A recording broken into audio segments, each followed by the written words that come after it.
दोस्तों, आज हम आपको अंतर्राष्ट्रीय पोषक अनाज वर्ष 2023 जो कि संयुक्त राष्ट्र संघ ने इसे अनाज वर्ष के रूप में घोषित किया है, इसके बारे में आपको विस्तृत जानकारी देने जा रहे हैं।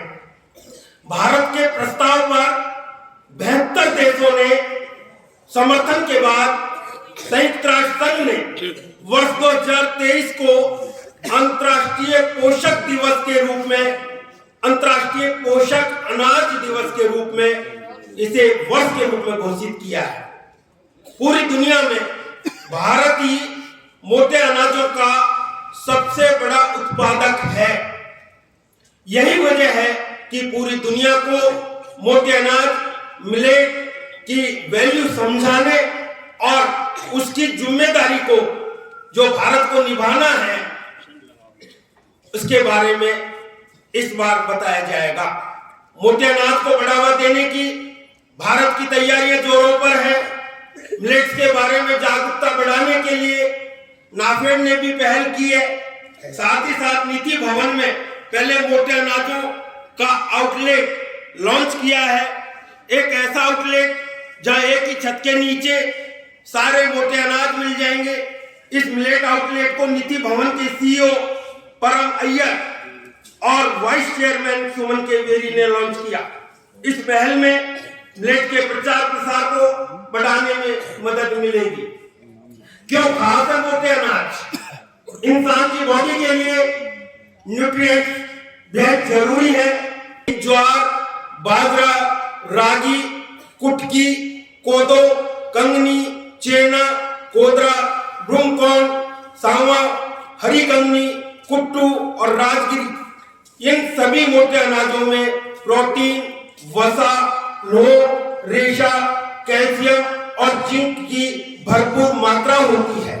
इसीलिए एफएओ के डायरेक्टर जनरल ने कहा कि IYM इंटरनेशनल मिलेट ईयर 2023 हमें जलवायु कार्रवाई में भी तेजी लाने के साथ साथ वैश्विक पोषण, खाद्य सुरक्षा, अच्छी नौकरियां और अर्थव्यवस्थाओं को मजबूत करने वाली क्षमता फसलों का एक अनूठा अवसर भी प्रदान करेगा।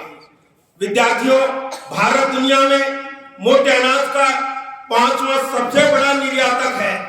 पूरे एशिया में मोटे अनाज के उत्पादन में भारत का 80% हिस्सा है। अगर बात की जाए देश में सबसे ज्यादा मोटा अनाज उगाने वाले राज्य राजस्थान, महाराष्ट्र, कर्नाटक, आंध्र प्रदेश, हरियाणा, उत्तर प्रदेश, बिहार और मध्य प्रदेश हैं। भारत मोटे अनाज पर इतना जोर क्यों दे रहा है, यह बात समझने के लिए बहुत ही जरूरी है।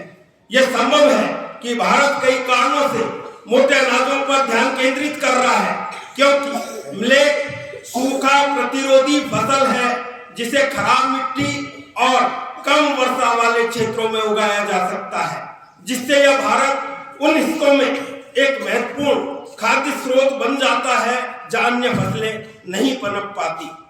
भारत के कुछ हिस्सों में बाजरा एक मुख्य भोजन है। इसकी खेती और खपत को बढ़ावा देने के लिए स्थानीय समुदायों का समर्थन करने, पारंपरिक खाद्य संस्कृतियों को संरक्षित करने के तरीके के रूप में इसको देखा जा सकता है। लेकिन सबसे बड़ा कारण है कि मिलेट्स में पाए जाने वाले पोषक तत्व अनेक रोगों से बचाते हैं। एक्सपर्ट्स का मानना है कि दुनिया में सेहत के लिहाज से मोटे अनाजों के लिए इसे उगाया जाना ज्यादा फायदेमंद हो गया। यह अनाज कम पानी, कम उपजाऊ भूमि में भी उपजाते हैं और दाम भी कम से ज्यादा मिल जाता है। इस अवसर पर भारत को ज्ञान के आदान प्रदान करने के क्षेत्र में विश्व का नेतृत्व करने में समर्थन किया जाएगा। और मैं अंत में ये कहूंगा कि साझेदारी का लक्ष्य कि छोटी जोत के किसानों के लिए सतत आजीविका के अवसर बनाना, जलवायु परिवर्तन को देखते हुए क्षमताओं को अपनाना, खाद्य प्रणाली में बदलाव लाना, जिससे भारत में उन्नत खाद्य और पोषण सुरक्षा के लिए जलवायु का सामना करने की कृषि को भी मजबूत किया जा सके। इसी परिप्रेक्ष्य में हमारी नवोदय विद्यालय समिति ने भी यह बात तय की है, एक पत्र भेजकर यह बात बताने का प्रयास किया है कि सभी विद्यार्थियों को इस अंतर्राष्ट्रीय मिलेट वर्ष में मेस में मोटे अनाज दिए जाएं ताकि बच्चों में जो प्रोटीन है या जो वसा है उसकी कमी नहीं रहे।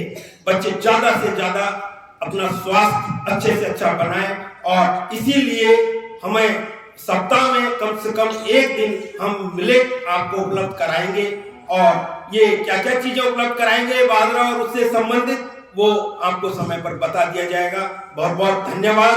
जय हिंद, जय भारत।